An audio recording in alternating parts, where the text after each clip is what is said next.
Hi. So I went to Atlantic City High School, and whenever I tell people that, they're like, "Oh my God, are you okay? Do you know how to do karate?"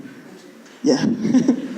So one of the defining features of Atlantic City High School, other than the riots, the violence, the security guards, the infamous metal detectors, are the crazy teachers. And such was the case with my driving instructor, sophomore year. So on the first day of class, big Italian man, big, orange, crazy. Sound familiar? That's like the perfect setup. He walks in and he points to the kid next to me and he says, "You, pizza face, give me your phone." He's like, "Why?" He's like, "I need to make an untraceable call." And we're like, so he takes the kid's phone and he goes out into the hallway. And everyone's like, "Oh my gosh, what is he saying?" So we all lean forward to listen. And this is so unnecessary because he starts screaming. He's like, "Kevin, you son of a bitch, keep your fucking hands off of my wife." Slam. There's a clatter of the kid's phone. And he comes back in and everyone's like, and he's like, "I'll write you a check." So he goes up to the front, and he's clearly distraught because he has some problems. And this kid in the back says, "It's because you got a small dick." So this is the man snaps. So we're in a room, and the health ed dummy is innocently sitting in this chair, it's been propped up, as a joke. He turns to the health ed dummy and he says, "You guys think this is a joke?" And he takes the health ed dummy and he slams it onto the ground, and then he gets onto the health ed dummy and he tears off the health ed dummy's head. And then he stands like this and he slams it into the trash and he says, "Everyone turn to page 37. So, clearly, I'm a little nervous. When I see him coming down the hallway, I'll duck into whatever room, the men's restroom, the janitor closet, the teacher's lounge. "Hey guys, just waiting something out." So I'm really hoping that this guy is not my driving instructor, because that's the day when you have to sit in the car for 3 hours, learning how to make turns. Guess who I got assigned to? So I see the paper and I see Mr. Romanelli's name at the top of it. I'm like, I have to get these signed by him. Okay, all right. So I go past the classroom and I poke my head in and it's dark. I'm like, you know what? I'll just open the door for the heck of it. He's not in there. This is great. This excuses me.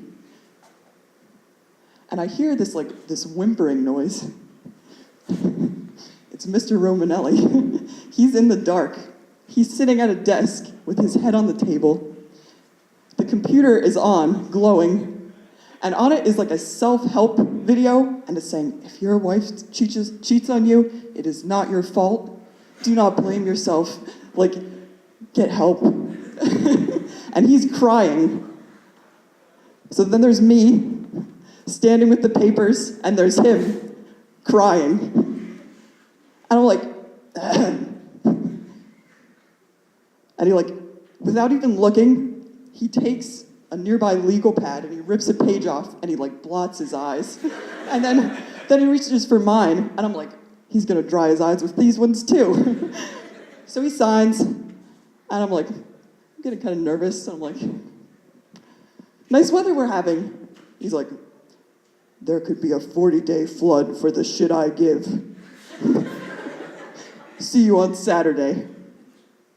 So I'm really nervous. My mom's like, "Honey, it's normal to have these feelings." I'm like, "No, it isn't."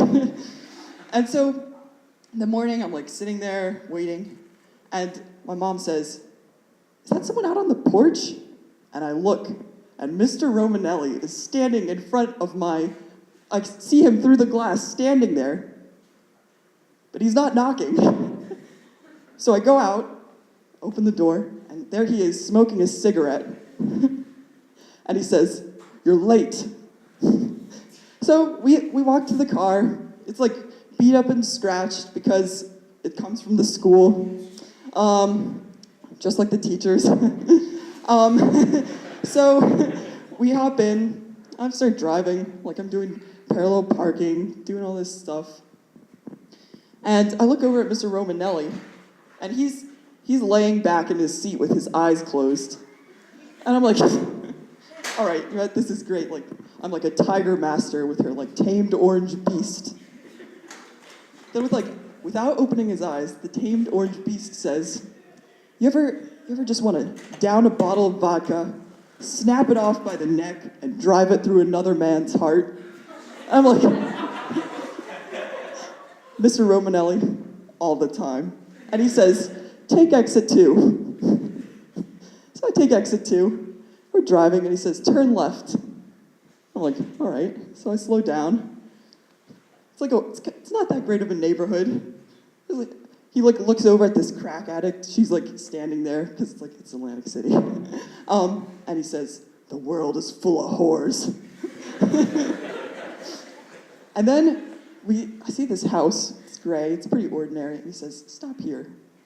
So I stop, and he says, car's not in the driveway. And I say, Mr. Romanelli, whose house is this? And he says, that son of a bitch, I don't know why my wife likes him. I give her a closet full of clothes.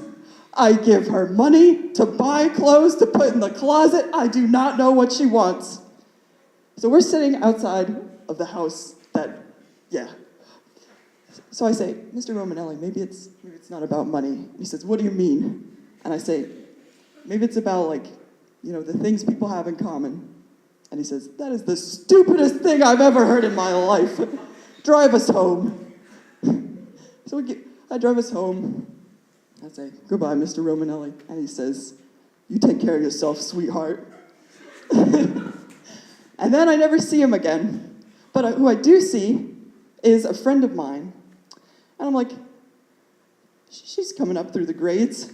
I'm like, oh. So we start talking about the craziness of Atlantic City High School. I'm like, did you happen to have a certain driving instructor? And she says, you mean Mr. Romanelli? He made me drive him to Dick's. I was sitting in the parking lot for an hour waiting while he bought golf clubs. I was like, oh, I'm not surprised. And then I said, did you know about his whole wife mess? And she's like, oh yeah, they're still together. He complains about her all the time. He's still crazy. I'm like, oh my God. And she's like, but did you know he's not a driving instructor anymore? I'm like, really? She's like, he's been promoted to vice principal. That's all I have. Thank you.